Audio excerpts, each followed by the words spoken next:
from Tassie, bouncing like a kid at a Bunnings. Sausage sizzle on a Saturday morn.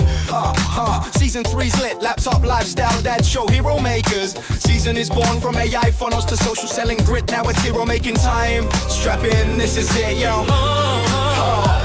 I've hopped Tokyo's back streets, cop the LA glow, bringing yarns from the road, mate. Watch the wisdom flow from the kitchen bench, hustle to the big global stage. We're handing you the keys, now it's time to turn the page. A few heroes rise, and they rise again. From the front line to leading mates and friends. Oh, this is your season, time to take a stand. Hero makers band, spreading across the land.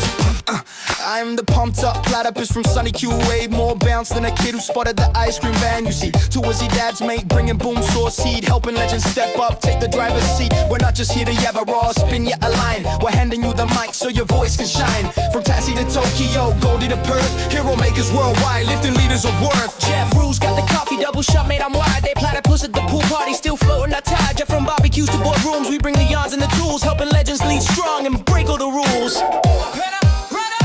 The heroes rise, then they rise again. From the front line to leading mates and friends.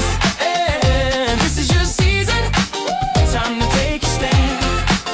Hero makers, legends, spreading across the land. Grab your brew, your notepad, and your crew. It's the laptop lifestyle dad show. Hero maker season, bringing heroes out of you. Patty the rule, platypus bringing the tricks. Hero makers podcast, your daily boom source fix. Heroes rise, then they rise again. From the front line to leading mates and friends. Oh, this is your season, time to take a stand. Hey, Hero makers, legends, spreading across the land. Heroes rise, then they rise again. From the front line to leading mates and friends. Oh, this is your season, time to take a stand. Hero makers, legends, spreading across the land. G'day guys, Jeff Ross here, bouncing into your screen from Tasmania, Australia. I'm trying Riverside out using the live stream here. Pretty cool. G'day Dave, you can see you on the chat there, man. So playing around with the comments there. Hey, man. All right, guys. Well, let's dive in, shall we? No need to hear me just ramble on, yeah. So I wanted to, put Riverside through the test here, but also give you some value, give you some, worth your time here. And for those of you who don't know, we've just started a community called the Hero Makers Community. And we're actually, as part of the partnership with the Los Angeles Tribune, we're hosting the Storyteller Summit tomorrow. Actually, just a little bit after this time now. So 9 a.m. Sydney time tomorrow, we'll be hosting the Storyteller Summit with Michael Silvers, Alana Carhoon, my mate Dave Miller in the background running all the tech here and having a lot of fun together. So let me ask you a quick question. When was the last time you bought something because someone gave you a spreadsheet, or because they rattled a list of features and benefits? Nope. You probably got there because a story started the process. A story moved you, right?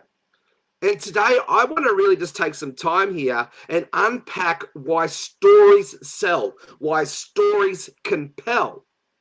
I would go far as saying that they're the number one tool for anything in leadership, marketing, or sales, or whatever that looks like. Influence, or even in business, right? And I'm going to show you how you can take this further on the Storyteller Summit tomorrow. I'm going to be interviewing between me and Alana and a few other guests here. We're going to have about 26 amazing speakers coming up from all around corners of the globe, and they're going to be able to share their wisdom, their lessons, their insights on story selling. But here's the truth that I want to share with you, and using this as an opportunity to leverage story and help to promote our Story Selling Summit. See what I'm doing here? I'm leveraging stories, but I want to come here into this space and teach you the frameworks around stories, and I'll share some stories along the way too to reinforce this. But here's the truth most of us probably miss or don't even realize yet, is we are not selling products. We are not even selling any services. Hey, Dave, mate, I love your support, man. You're awesome. You know, people don't buy gym memberships. They buy the future of themselves, right? People don't buy coaching. They buy clarity. They buy confidence. They buy courage. You know, people don't buy the drill. They buy the hole in the wall they can achieve with that drill and the picture that they can hang up of their family because of that drill. See, this is the fastest way to make someone feel something, feel the transformation through story. See, that's what we're talking about, right? So here are 4 powerful reasons why stories sell, why stories compel, and why this is the most powerful sales tool on planet Earth. If there's another planet out there, there's another way to sell, I don't know it, but this is what I've learned to be a master of the last student for the last 20 years. And I just love gleaning into the wisdom like people like Dr. Joseph McClendon. You know, people that you're going to see tomorrow, like Dr. J and McIntyre. I met this guy in Atlanta last month. He's known as the Hood Motivator, and he just has such an amazing story. I can't wait to share that with you. We've got Joshua Phelps, the CEO of Finance Pro, and you know he's got such an amazing story from coming raised up in a family of ministers in that space, and you know some of the wisdom that this young guy has is just amazing to share with you all. You know, see, stories, what they do is they bypass logic and they go straight to emotion. See, we buy with emotion and then we justify with logic. You know, Simon Sinek says all the time, people don't buy what you do, they buy why you do it. And a good story, it'll paint the picture in their brains that they can't ignore. A good story is 22 times more effective than going through and pitching someone the features and the benefits. See, stories make you relatable. They make you the guide on the journey. Yes, you have to be the hero on the journey, to have gone up the mountain a few times, to come back down, to know what the pathway looks like. But then this moves into that hero makers conversation you'll hear me talk a lot about as well. See, people don't connect with perfect. They connect with your mess. They connect with your mistakes. They connect with your milestones because they can see themselves in that pain, in that mess, in that victory. You know, if your story says, if I can, so you can, that is where the true influence is, right? See, that's it. Leadership is influence, nothing more, nothing less. Stories help you to influence people as long as you are moving forward. If you're sharing a story without a call to action, without an invitation, then you're just entertaining people. And there's nothing wrong with that. There's a space for that. There is different styles of stories that we're going to explore tomorrow on this journey with you all. See, stories, what they really do is they create memories. See, people forget numbers, they forget facts, they forget data, but they remember the emotion that's something that made them feel something. See, people remember parables, they remember testimony, they remember the picture that we get to paint in our brain. You know, Jesus taught around in parables because he knew this truth. And parables is storytelling, it's timeless. The stories that were told 2,000 years ago are still relevant in today's world. Because we insert our own circumstances, we insert our own parts of the story in that space. And here's the real power. Stories bridge us from where we are to where we want to be. Stories inspire action. Stories move people out of thinking about it into doing something about it because they see themselves on the path. Stories give people the ability to see the next step forward. And this is why I say facts tell, stories sell. Actually, facts tell, stories compel. These stories, when you lead with the hero's journey concept and you paint the picture quite clearly for them, see, you're creating that emotional connection. That is the result of story selling. And that's what we're doing, right? We're energetic creatures after all. And as like Dr. Joseph McClendon talks about with the magnetic attraction, when two like come along like magnets, they connect or they repel. And there's nothing wrong with that too. You got to know what the hero of the story, you also got to know what the enemy of the story is. So you're attracting the right people and you're repelling the wrong people. You know, Donald Trump, he's an amazing storyteller. You know, love him or hate him, He's very, very good at this gift. You know, Nelson Mandela was the same person. You know, he mastered storyteller. Every great leader in the world has mastered storytelling. Story selling, I like to call it. You know, see, what we're doing here is we're painting a picture of where people are. We're creating a state, you know, the before state, right? And a really powerful story will reframe and pre-frame and give you all of the context there to help you to get to the after state. This is what I like to call Sucksville versus Awesometown. See, every powerful story follows the same arc. It starts somewhere. You know, you watched the Star Wars movie, the very first one. It started on the scene of Tatooine, on the desert plains of Tatooine, right? It started with Luke Skywalker walking towards the igloo, you know, homes and that state. It started in pain. It starts in struggle. It starts at a before state. See, every great story will also introduce the guide on the journey. And see, when you can master this, you can place yourself as the guide, not the hero, but as the servant-hearted leader, as the helper to help other people move them forward and show people the bridge. The bridge is the system. The bridge is the tool. The bridge is the product. See, the bridge, that's all we're doing, right? Is we're just bridging people from where they are to where they need to be. And our products, when we picture them and frame them up in stories, these become the vehicles that drive across the bridge that help them to move towards the land of Awesometown. You see, Awesometown is the vision of the transformation. It is what's possible in the after state. See, and this is the power of story selling. Thanks, Dave, mate. I really appreciate you. And Wombaz is in the house. G'day, Daryl. It's good to see you here, mate. So if you're watching live, let me know where you're tuning in from around the world. And if this is speaking to your heart, just drop a 1 in the comments. But here, let me reinforce this with a story. I'd be amiss if I didn't drop in a story, right? Now, this story, it's raw, it's real, it's vulnerable.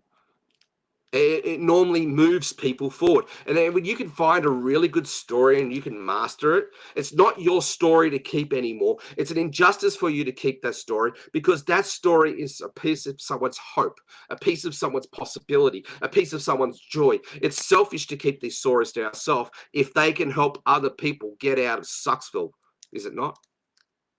Now, there's a time and a place to share vulnerable, raw, real stories. You can't share them just about to everybody. You will get attacked.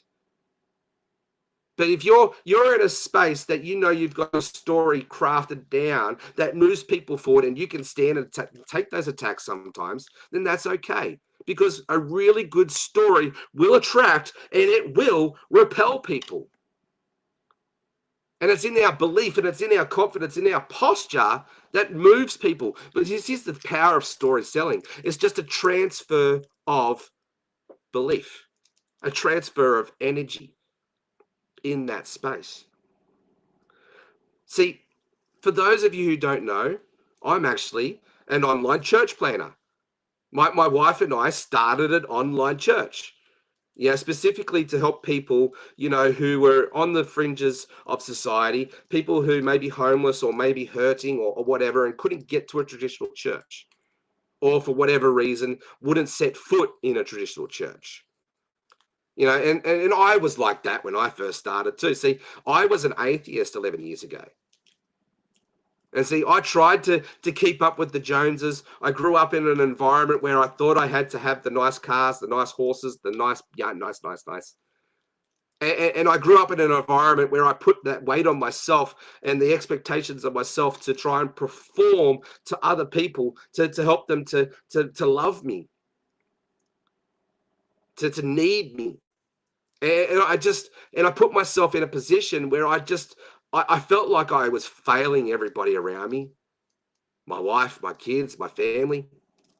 You know, I just hurt people left, right, and center. And then this led to a person who was what I now identify as the demoniac. But I was angry. I was hurting. I was in a dark space. You may be in that space now. And if you are, I encourage you not to bottle it up. I encourage you to talk to someone. If you need to talk to someone who's been there, I'll put my hand up.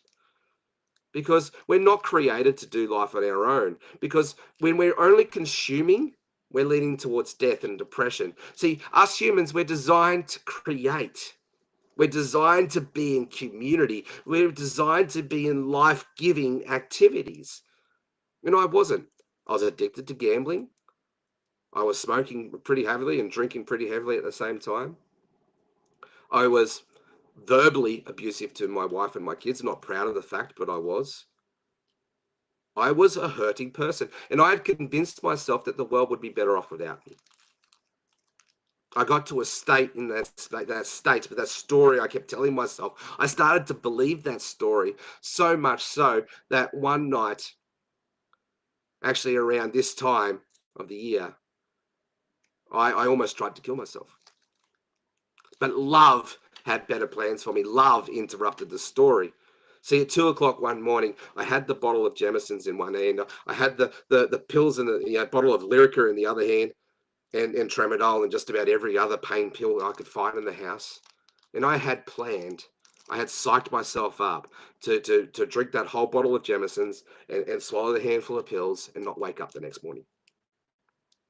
2 o'clock in the morning, I remember this so vivid, and it will stay with me till the day I die, because this is part of the story, right? It's part of meeting you where you're at. This is that Sucksville, that pain, that struggle, that before state of the story. But the story doesn't end there, obviously.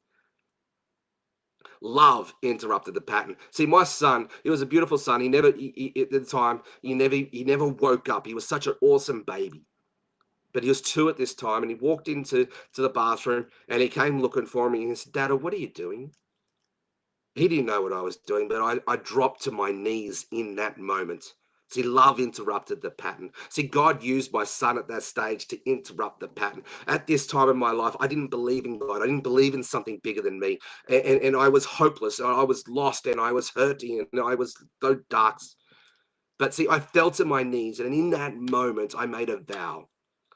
I made a promise to my son to be the best father that I could be, to be the father that he needed me to be the best husband that I could be, to be the partner and the friend my wife fell in love with in the first place, and to be that person, and to be a really awesome person in life, and just be a servant, to love. And then that's how I can see clearly now, but that's basically the promise that I made. And in that journey, I went and shared with a friend. And I just said, "This is what's going on." And she said, "Right, you need to meet my friend Tim." Tim was our pastor of our church that we now belong to. He still is our pastor, in a way. He's his son now is the senior pastor, and he's handed the baton over. But Tim is such a beautiful friend in this space, and he just took me under my wing. He didn't see the hurt, he didn't see the pain, he didn't see the anger. He saw the heart, and he met me where I was at.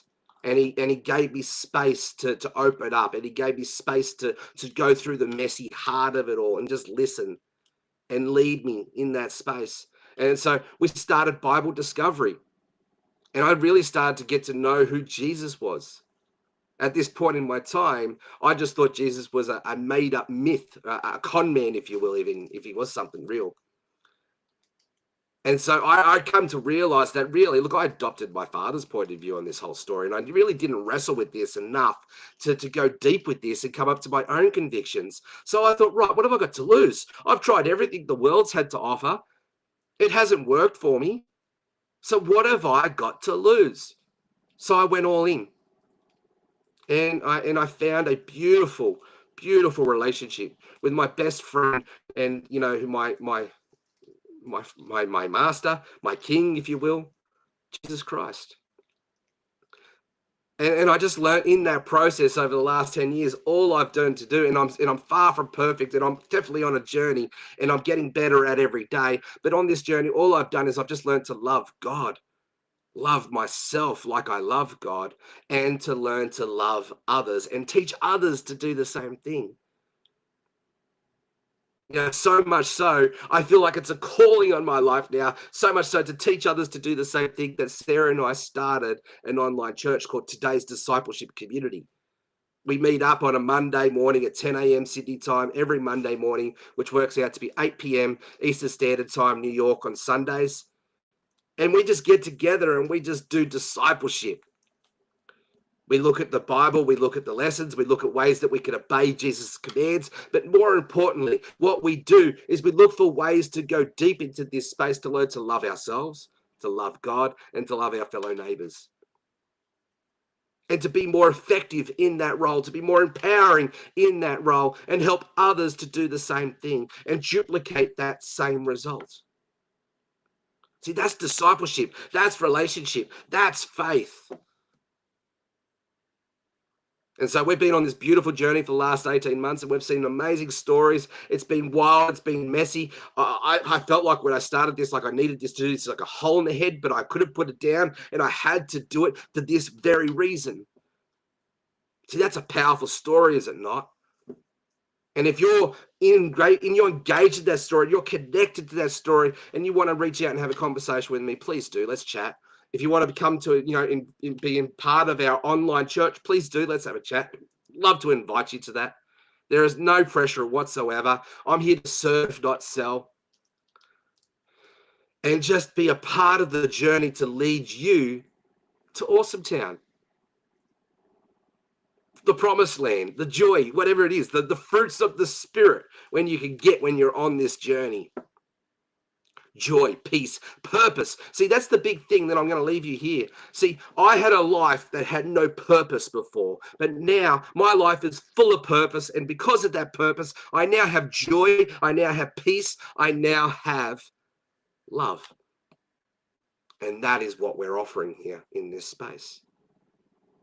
See, a good story will connect. A good story will move people. A good story will influence people to take the direction for their greater good. See, that story, yes, it's my story, but it's not about me. It's about the greater good impact. It's about love. Love is the hero of the story. I'm just a beautiful guide on that journey. And yes, I call myself beautiful. Why not? I'll toot my own self horn. We're all beautiful in God's image, right? Hey, Haley. Hey, Des. It's good to see you tuning in and watching. I'm playing around here with Riverside at the moment, and it's a pretty awesome tool going live here with you all. But guys, this is the invitation. I invite you to come along to our Storyteller Summit tomorrow. It starts at 4 p.m. Los Angeles time, Pacific time, or 9 a.m. Sydney time on Saturday morning. So 4 p.m. Friday Pacific time, 9 a.m. Sydney time on Saturday. And it's presented by the Los Angeles Tribune. I'm just one of the main ambassadors there. We have people like Dr. Joseph McClendon III. We've got Patrick Young. We've got Dr. J.M. McIntyre. We've got Joshua Phelps, just to name a few. We've got my friends Craig and Allison and Robin and Daniel and Leanne, and just to name a few others. And it's going to be an amazing time. We're going to have about 5 hours together. This is going to be co-hosted with my friend Alana Cahoon and Michael Silvers.